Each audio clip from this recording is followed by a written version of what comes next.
M37 を手に入れたみたいだな。M37 は12ゲージのポンプアクション式ショットガンだ。遠距離での正確な射撃は望むべくもないが、当てれば敵を吹き飛ばすことができるし、威力も強い。近接戦闘ではかなり役に立つだろう。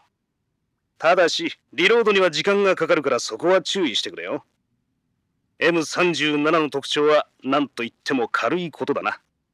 他のショットガンに比べて1キロ近く軽量化されている。フェザーライトなんてニックネームが付けられたほどだ。ああ、その上こいつは重心とストックも切り詰めてある。ジャングルで取り回しやすくするための改造だろうな。ソ連の奴らもなかなか考えてる。他の特徴はやはりレシーバー側面にエジェクションポートがないところだな。アンビデクストラスか。そう。右利きでも左利きでも同じ操作ができるようにするための設計だ。だがそれだけじゃない。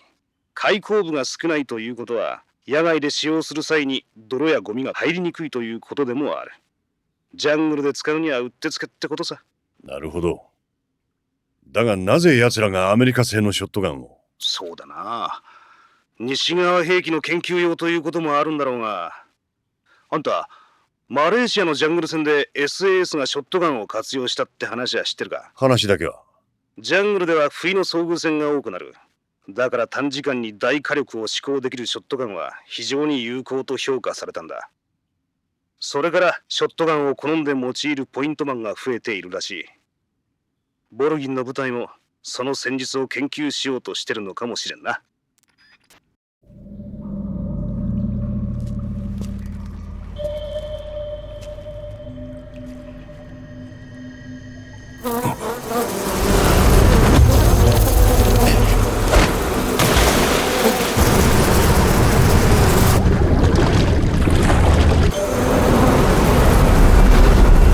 ようやく捕らえたぞ。我らはザ・ボスの息子たち。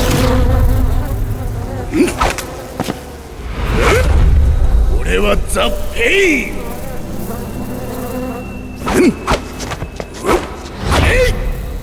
お前にこの世で最高の痛みをやろう。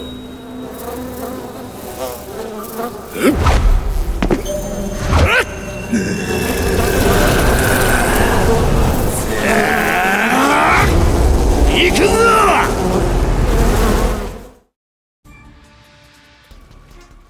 逃げているだけか。痛みを教えてやれ！最高の痛みを味わえ！スネーク、服に警戒フェロモンが付着しているぞ。ザ・ペインが投げる警戒フェロモンを浴びると蜂の攻撃が活発化するわ。蜂に襲われやすくなるから気をつけて。警戒フェロモンを浴びたらサバイバルビュアーですぐに別の服に着替えた方がいいわ。ザ・ペインには蜂を自在に操る能力があるって話だ。蜂を使った攻撃、特にバレット B には気をつけてくれ。ザ・ペインは蜂を自在に操る能力を持っているらしいわ。蜂を使った攻撃に気をつけて。スネーク、バレット B に気をつけて。バレット B はザ・ペインが体内で飼いならしている特別な蜂よ。体に入り込まれたら除去しない限り傷がどんどん大きくなっていくわ。バレット B に入り込まれたらすぐにサバイバルビュアーのキュアでナイフを使って取り除いて。バレット B を除去した後、傷口に止血剤と消毒薬を施すのも忘れないでよ。スネーク、ザ・ペインが蜂で体を守っている間、銃弾でダメージを与えることはできないぞ。まずグレネードで蜂の群れを吹き飛ばすんだ。グレネードを投げ込め、まず奴を守る蜂を散らしてから銃で攻撃するんだ。奴が使うのは蜂だけじゃないぞ。銃やグレネードでも攻撃してくるはずだ。特にグレネードには気をつけてくれ。ザ・ペインは蜂の群れを操って攻撃してくるようだな。気をつけて。蜂の群れに襲われるとライフが減っていくわよ。蜂が襲ってきたら銃で迎撃すれば群れを散らすことができるわ。あと蜂は水の中までは襲ってこないから水の中に逃げるのも手よ。蜂は火や煙にも弱いわ。スモークグレネードを使えば追い払えるはずよ。CQC ボタンで松明を振り回すのも有効だと思うわ。スネーク、ザ・ペインの蜂に張り付かれると動きを封じられるぞ。体に蜂が張り付き始めたら動けなくなる前に対処しろ。水へ飛び込むかサバイバルナイフを振り回して蜂を追い払うんだ。動きを封じられてしまったら狙い撃ちにされる前に移動スティックを回しボタンを連打して蜂を振りほどけ。いいな。スネーク、バレット B には気をつけてくれ。バレット B はザ・ペインが体内に飼っている特殊な蜂だ。ザ・ペインの命令で銃弾のように敵を襲い、体内に潜り込んで相手が死ぬまで体の中を食い荒らす。バレット B を食らったらすぐにサバイバルビュアのキュアで治療するんだ。だがバレット B といえど所詮は蜂だ。水の中までは追ってこれない。奴がバレット B を放ったらすぐ水の中へ逃げるんだ。いくらザ・ペインの蜂といえど水中まで追ってくることはできないはずよ。泳ぎは得意でしょ。蜂に襲われたら水中へ逃げるのよ。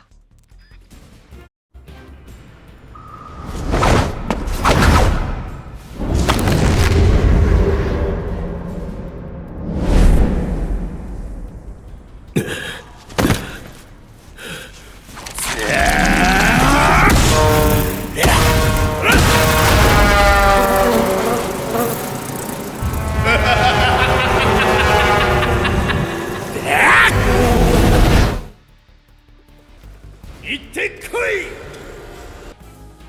トミーガン。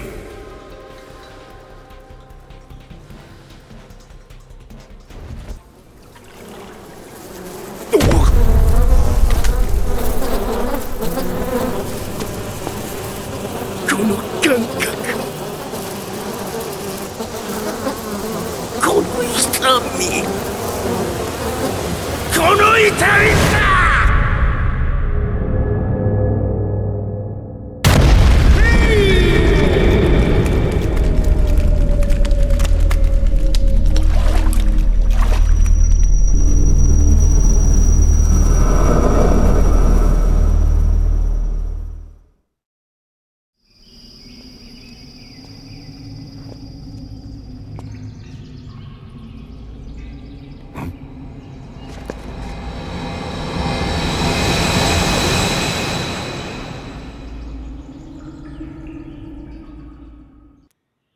タイガーストライプパターンの迷彩服を着ているな。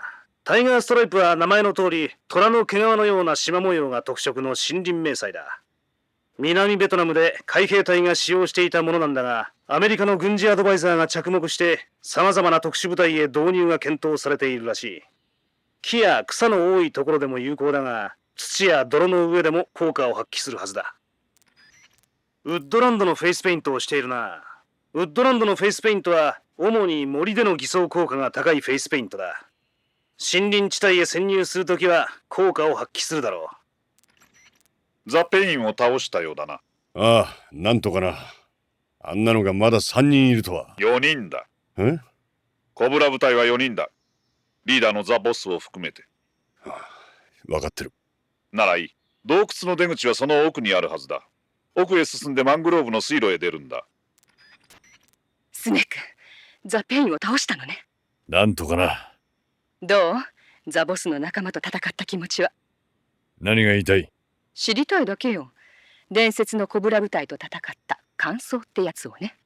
知りたいのは俺が本当にザ・ボスと戦えるかだろう。それもあるわね。くだらん心配はするな。任務は果たす。そう願いたいものだわ。洞窟の出口はこの先か？洞窟を奥へ進めばポニゾビへ。マングローブの茂る水路に出るわ。奥へ進んで。イチゴや毒ガエルをキャプチャーしたのね。イチゴや毒ガエルは中南米の熱帯雨林が原産のカエルよ。普通は2センチから5センチくらいの大きさらしいんだけど、そこにいるのは何かの理由で巨大化しているみたいね。イチゴや毒ガエルはプミリオトキシンと呼ばれる強い神経毒を持つことが知られているわ。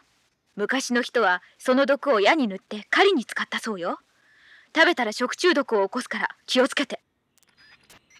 ロシアニセマンゴーを取ったのね。ロシアニセマンゴーはセリノヤルスク特有のマンゴーに似た果実よ。卵型の果実はマンゴーみたいに匂いもよく甘酸っぱくて美味しいらしいわ。あと種は胃腸の調子を整える薬に使われることもあるとか。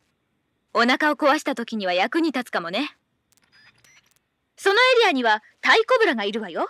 タイコブラはとても強い神経毒を持った大型の毒蛇よ。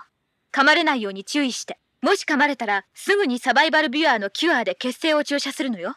タイコブラはもともとインドシナやタイ、中国南部に生息する蛇なの。おそらくペットや研究用に連れてこられたのが逃げ出して野生化したんでしょうね。食用じゃないのか？なんですって？食用に連れてこられたんじゃないのか？そんなわけないでしょ。つまりまずいってことか。そうじゃなくて、うまいとかまずいとか以前に食用としてヘビを飼ったりはしないでしょ。なるほど。つまりうまいかもしれないわけだな。自分で確かめて。スネーク、荒野の用心棒って知ってる？いや、知らないな。イタリア製の西部劇よ。